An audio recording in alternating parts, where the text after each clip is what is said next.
இந்த படத்தில் முக்கியமான கேரக்டர் வந்து ஸ்மோக் அண்ட் ஸ்டேக்னு நீங்கள் நினச்சிங்க அப்படின்னா I am so sorry for that. ஆக்சுவலாக அந்த படத்தோட முக்கியமான கேரக்டர்னா ஸ்மோக் அண்ட் ஸ்டேக்கோட கசினாக இருக்க அந்த சாமின்ற ஒருத்தவன் தான். ஏன்னா இந்த படத்தோட ஸ்டார்டிங்கில் ஆனி வந்து ஒரு டைலாக் சொல்லியிருப்பாங்க.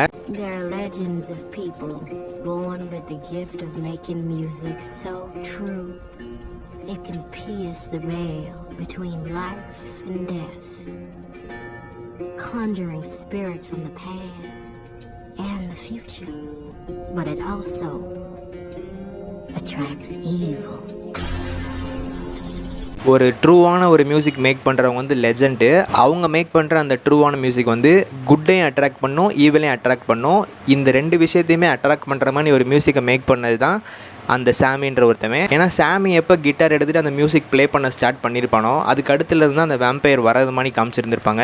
அதாவது ஸ்ட்ரைட் அவுட் ஆஃப் த சீனில் வந்து அதை காமிச்சிருக்க மாட்டாங்க. பட் எப்போ சாமி வந்து அந்த ப்ளூ மியூசிக்கை வந்து கிட்டார் மூலியமாக மேக் பண்ண ஸ்டார்ட் பண்ணியிருப்பானோ அதுக்கப்புறம் தான் அந்த வேம்பயர் சீன் வந்து வந்திருக்கும். அந்த கிளப்பில் வேம்பயர்ஸ் அட்டாக் பண்ண வந்த போதிலும் அவங்க கேட்ட ஒரே விஷயம், நீங்கள் வந்து உன்னோட சாங் வந்து எங்களை அட்ராக்ட் பண்ணுச்சு, நீங்கள் வந்து சாமியை மட்டும் எங்கிட்ட ஒப்படைச்சிருங்க, நான் அவங்க யாரையுமே எதுவுமே ஹர்ட் பண்ண மாட்டேன் அப்படின்ற ஒரு விஷயத்த சொல்லியிருப்பாங்க.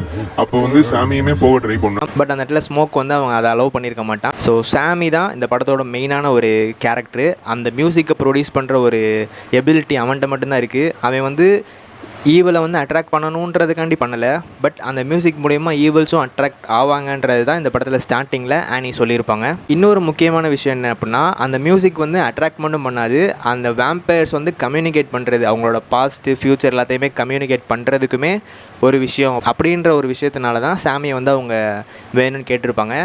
நீங்கள் நல்லா நோட் பண்ணிங்கன்னா அந்த இடத்துல சாமி வந்து மியூசிக் கிளப்புக்குள்ளே மேக் பண்ணிக்கிட்டு இருக்கப்ப ஃப்யூச்சரில் நடக்கிற மியூசிக் இன்ஸ்ட்ருமெண்ட்டும் அங்கே வந்திருக்கும். ரொம்ப பேக்கில் இருக்க ஒரு வேர்ல்டில் இருக்க மியூசிக்குமே அங்கே ப்ளே ஆகிற மாதிரி காமிச்சிருப்பாங்க. மிடில் வந்து சாமியோட மியூசிக்கும் ப்ளே ஆகிக்கிட்டு இருக்கும். அந்த ட்ரைபில் இருக்க பீப்புள்ஸ் எப்படிலாம் டான்ஸ் பண்ணுவாங்க, எப்படிலாம் மியூசிக் ப்ளே பண்ணுவாங்க அப்படின்றது இருந்திருக்கும். ஹிப்ஹாப் ஆர்டிஸ்ட்டுமே அதில் நிறையா இருந்திருப்பாங்க. ஃப்யூச்சரில் இதான் மியூசிக்காக வரப்போகுது அப்படின்ற விஷயத்தை ஃபுல்லாக அந்த ஒரு சீனில் ஃபோர் ஷேடோ பண்ணியிருப்பாங்க. இந்த படத்தில் வந்து மொத்தம் 2 போஸ்ட் கிரெடிட் சீன் பண்ணி வச்சுருந்துருப்பாங்க. அதில் ஃபஸ்ட் ஒன் வந்து ஆல்ரெடி நடந்த விஷயத்துலேருந்து ஒரு 60 இயர்ஸ்க்கு அப்புறம், அதாவது ஃபஸ்ட்டு வந்து படம் 1932 நடந்திருக்கும். அதுலேருந்து ஒரு 60 இயர்ஸ் கழித்து 1992 இந்த ஓவரால் இந்த கிளப்பு, இந்த வேம்பயர் அட்டாக் எல்லாத்துலேருந்துமே தப்பிச்ச ஒரு பர்சன் யாருன்னா சாமி தான். ஸோ சாமி வந்து 1992 ஏஜ் ஆகிருக்கும். அவன் வந்து பெர்லின் அப்படின்ற ஒரு மியூசிக் கம்பெனி மாதிரி ஒன்று வச்சு ரன் பண்ணிக்கிட்டு இருப்பான். அதில் மியூசிக் மேக் பண்ணிக்கிட்டு இருந்திருப்பான். ஸோ இப்போ எல்லாமே வந்து ஒரிஜினல் ட்ரூ மியூசிக்லேருந்து இப்போ எல்லாமே எலக்ட்ரிஃபைடாக மாற ஆரம்பிச்சிருக்கும். அப்போ அன்எக்ஸ்பெக்டடாக ஒரு விசிட் வரும். அது யாருன்னா ஸ்டேக்கும் மேரியும் வந்திருப்பாங்க. ஆக்சுவலாக அந்த கிளப்பில் வந்து கடைசியில் பார்த்தீங்கன்னா எல்லா வேம்பயரும் செத்துருக்கும். ஆக்சுவலாக எல்லாருமே கனெக்டட் டு ஒன்றா இருக்க பட்சத்தில் அந்த வேம்பயர்ஸோட ஹெட் இறந்துட்டா அப்படின்னா எல்லாருமே இறந்துருப்பாங்கன்ற விஷயம் தான் அங்கே எல்லோரும் நம்ம நினச்சிருப்போம். பட் ஆக்சுவலாக இவங்க 2 பேருமே இறந்துருக்க மாட்டாங்க.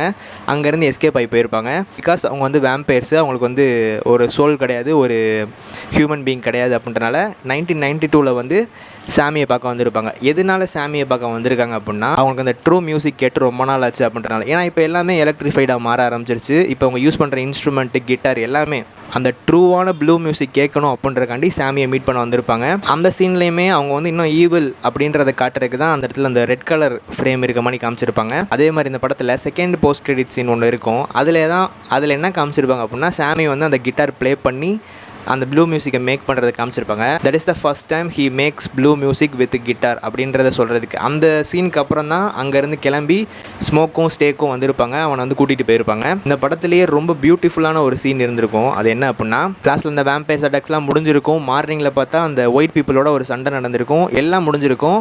அப்போ வந்து ஸ்மோக்குக்குமே வயிற்றில் வந்து ஒரு புல்லட் இறங்கியிருக்கும். ஸோ கிட்டத்தட்ட சாகிற ஸ்டேஜில் இருந்திருப்பான். அப்போ வந்து இமேஜினேஷனில் வந்து ஆனி வந்து அங்கே வந்திருப்பாங்க. ஆனியோட கையில் வந்து ஒரு பேபி இருந்திருக்கும். ஆக்சுவலாக அந்த பேபி யாரோடது அப்படின்னா, ஆனிக்கும் ஸ்மோக்குக்கும் பிறக்க வேண்டிய ஒரு குழந்தையோ இல்லை பிறந்த குழந்தையோ தான். ஸ்மோக்கு வந்து ஆனியை கூப்பிட போகிறப்ப, நான் வந்து ப்ரே பண்ண ஒரு விஷயத்தினால தான் நீ இன்னும் உயிரோடு இருக்க அப்படின்ற மாதிரி ஒரு சொல்லியிருப்பா. I work every route my grandmama taught me to keep you and that crazy brother of yours safe every day since you've been gone. So why those roots ain't working on my baby then?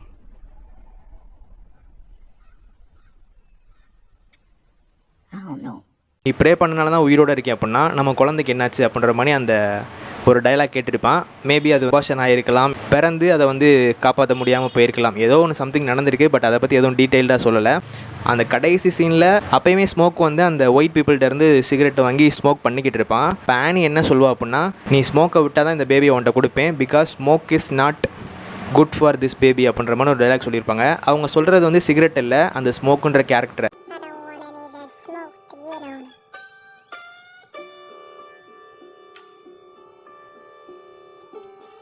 ஏன்னா ஸ்மோக்கோட original பேர் வந்து Elijah, அவனோட ஸ்டேக்கோட பேர் வந்து allies. இதான் அவங்களோட true பேர். But அவங்க இல்லீகல் ஆக்டிவிட்டிஸ் இதெல்லாம் பண்ணுறது வந்து ஸ்டார்டிங்லேருந்தே ஆனிக்கு பிடிக்கல அப்படின்ற ஒரு விஷயத்த இந்த ஒரே ஒரு டைலாக் சொல்லியிருப்பாங்க. நீ ஸ்மோக்கை விடணும்னு சொல்கிறது வந்து அந்த நேமையும் சேர்த்து தான் சொல்லியிருக்காங்க. நாட் ஒன்லி த சிகரெட் அப்படின்றது தான் அந்த சீனோட பியூட்டிஃபுல்லான ஒரு விஷயமே. ஆக்சுவலாக ஸ்டேக்கை வந்து ஸ்மோக்னால் கொண்டு இருக்க முடியும், பட் வேம்பயர் ஆனதுக்கப்புறம் கொல்ல முடியாமல் இருந்ததுக்கு ரீசன் என்ன அப்படின்னா, ரெண்டு பேருமே ரொம்ப க்ளோஸ்டு பிரதர்ஸ் அப்படின்றனால அப்போ வந்து ஸ்மோக் ஒரு டீல் பேசியிருப்பான். அதாவது நீ வந்து சாமி எதுவுமே பண்ண மாட்டே அப்படின்னா நான் இப்போ உன்னை எதுவுமே பண்ண மாட்டேன், அவனை மட்டும் விட்டுரு அப்படின்ற மாதிரி ஒரு டீல் பேசியிருப்பாங்க.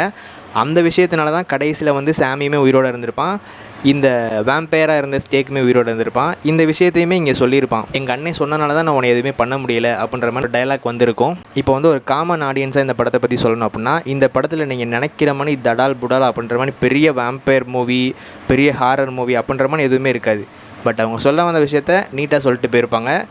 இன்னொன்று, இந்த படத்தை பற்றி ஃபுல்லாக நீங்கள் புரிஞ்சுக்கணும், தெரிஞ்சுக்கணும், இந்த இதெல்லாம் அண்டர்ஸ்டாண்ட் பண்ணிக்கணும் அப்படின்னா, அந்த பிளாக் பீப்புளுக்கு உண்மையிலே அந்த இடத்துல என்ன நடந்துச்சு அப்படின்ற ஒரு விஷயத்த நம்ம அவங்களோட சேர்ந்து கனெக்ட் ஆகி இந்த மூவி பார்த்தோம் அப்படின்னம்னா, அந்த மூவியில் என்ன சொல்ல வராங்கன்ற தீம் வந்து நமக்கு ஈஸியாக புரியும்.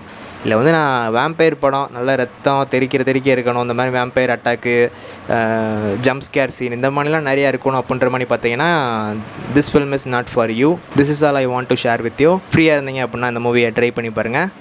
இன்னொரு முக்கியமான விஷயம், இந்த படத்தை நீங்கள் இப்போ ஃபோனில் பார்க்குறீங்க, ஏதோ ஒரு ஓடிடியில் பார்க்குறீங்க அப்படின்னா அந்த ஃபீலிங் வந்து உங்களுக்கு ஃபுல்லாக கிடைக்காது. ஏன்னா அந்த படத்தை மேக் பண்ணதே ஐமேக்ஸ் கேமராவில் தான் ஷூட்டே பண்ணியிருக்காங்க. ஸோ ஐமேக்ஸ் தேட்டர்ஸில் இந்த படத்தை பார்த்துருந்தீங்க அப்படின்னா இந்த படமே வந்து உங்களுக்கு பியூட்டிஃபுல்லாக தெரிஞ்சிருக்கும். பட் இப்போ அந்த இதுக்கு ஒரு ஆப்ஷன் இல்லை அப்படின்ற பட்சத்தில் நீங்கள் ஃபோனில் தான் பார்க்கணும். பட் இந்த படத்தை இந்த ஆங்கிளில் பார்த்தீங்க அப்படின்னா இந்த படத்தோட விஷயத்தை வந்து உங்களுக்கு புரியும் அப்படின்றது தான் என்னோட ஒரு சஜஷன். ஓகே, அவ்வளோதான். I will see you in the next video. Until then, peace.